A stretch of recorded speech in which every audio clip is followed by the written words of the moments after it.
Please read us a story, old bear.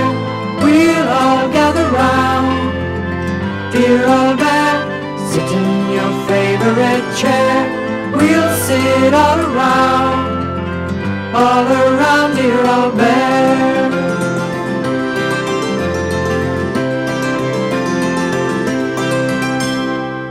Duck and Little Bear had found the old farm set and were busy trying to put it together.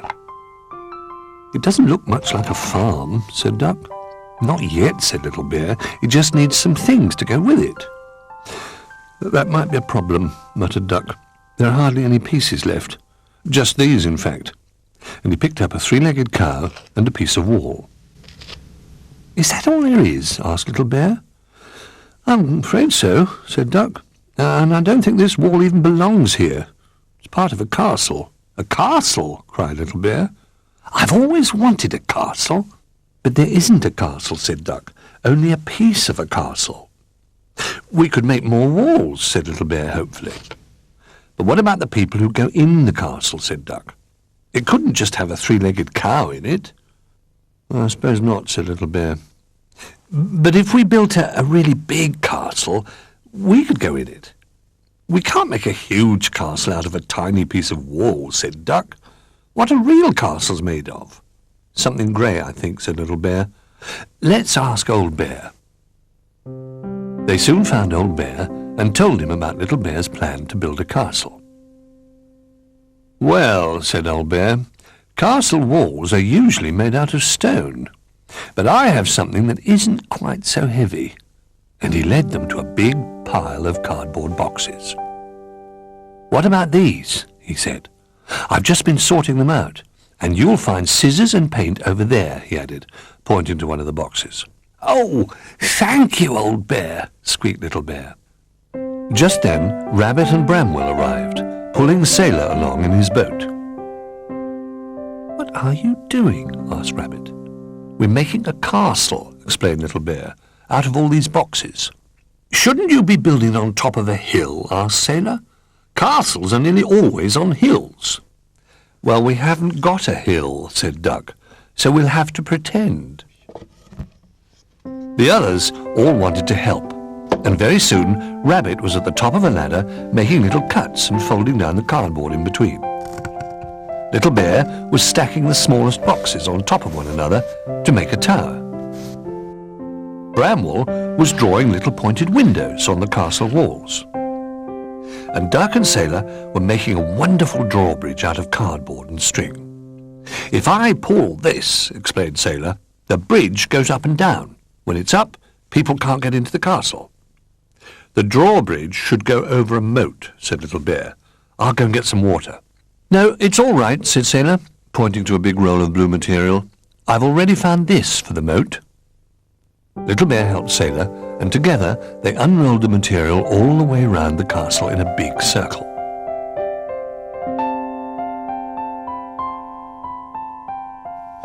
They kept rolling until at last they arrived back where they'd started.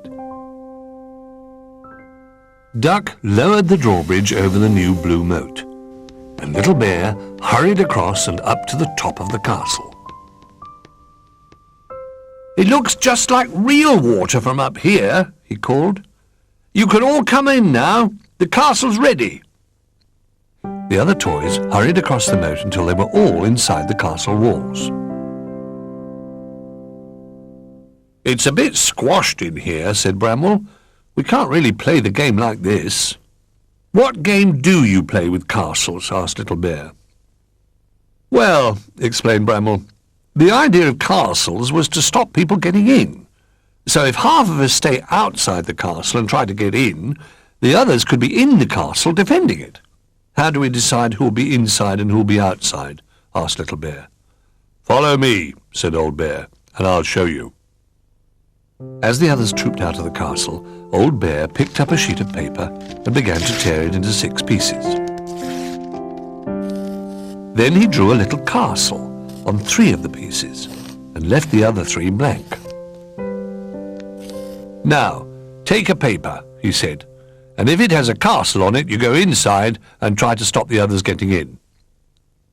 Little Bear and Duck were the first to pick castle pieces. They hurried over the drawbridge to choose good lookout places inside. Old Bear was the last to pick a piece with a castle on it. He marched into the castle and sat down on a little box. "I'll stay here," he told Little Bear and Duck, "and pretend to be the king of the castle. Let me know if you see anyone trying to get in." The toys outside were trying to think of a plan. "We could jump into the castle," suggested Rabbit, "across the moat and then over the wall." "I don't think even you could jump the castle wall," said Sailor. "You'd need something to pull yourself up." "You don't need to jump the moat," said Bramwell. "You could just walk across." "But isn't it meant to be deep water?" said Sailor. "In that case you really need my boat." "That's a good idea," said Bramwell, "and it looks as though the anchor could come in useful too." In the castle, Little Bear was busy rolling up pieces of newspaper to make little balls. "We'll throw these paper cannonballs at the others if they try to pull down the drawbridge," said Little Bear, arranging a neat pile of them at his feet. "I'll just have a little practice." "Now be careful," said Old Bear. "Save those to throw at the others if they try to get in." Everybody stood very still for a while, staring at the door of the castle, waiting for the invaders to arrive. "I can't hear anything," said Old Bear. "Little Bear, have a look and see if you can see what the others are doing." Little Bear peered out between the battlements. "They're not there," he called. "Does that mean they've given up and we've won?" "Probably not," said Old Bear. "They might just have gone to have something to eat." "Without us?" cried Little Bear. "You see, one way of getting people out of castles," explained Old Bear, "was not to let them have any food. Then, when they were really hungry, they had to come out." "I'm not quite that hungry," said Little Bear. While the castle keepers were all thinking about food, Rabbit was creeping round the moat in Sailor's boat.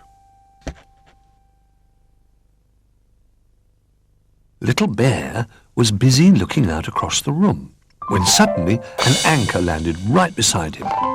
"Help!" he cried. "It's an invasion!"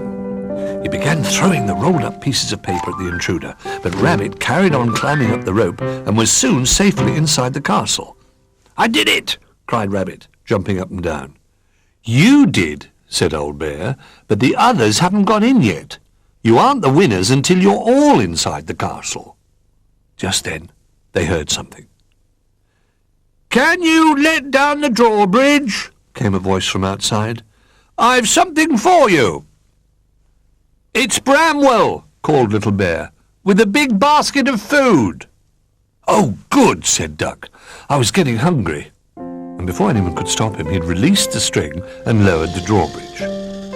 The moment it reached the floor, Bramwell hurried across, pushing a large basket on wheels. "Ha-ha!" he laughed. "I'm in the castle now." "That was a trick," grumbled Little Bear. "Wait a minute," said Old Bear. "There are still only two of you here. You haven't won yet." "Yes," squeaked Little Bear. "Old Bear is right. Sailor's still outside. Quick, Duck, pull up the drawbridge." Duck tugged the string, and the bridge rose into the air. "Now can we have what's in your basket?" he asked. "Yes," said Bramwell, "I think you can." And slowly he lifted the cloth. The castle keepers stared in surprise. "It's Sailor!" exclaimed Duck.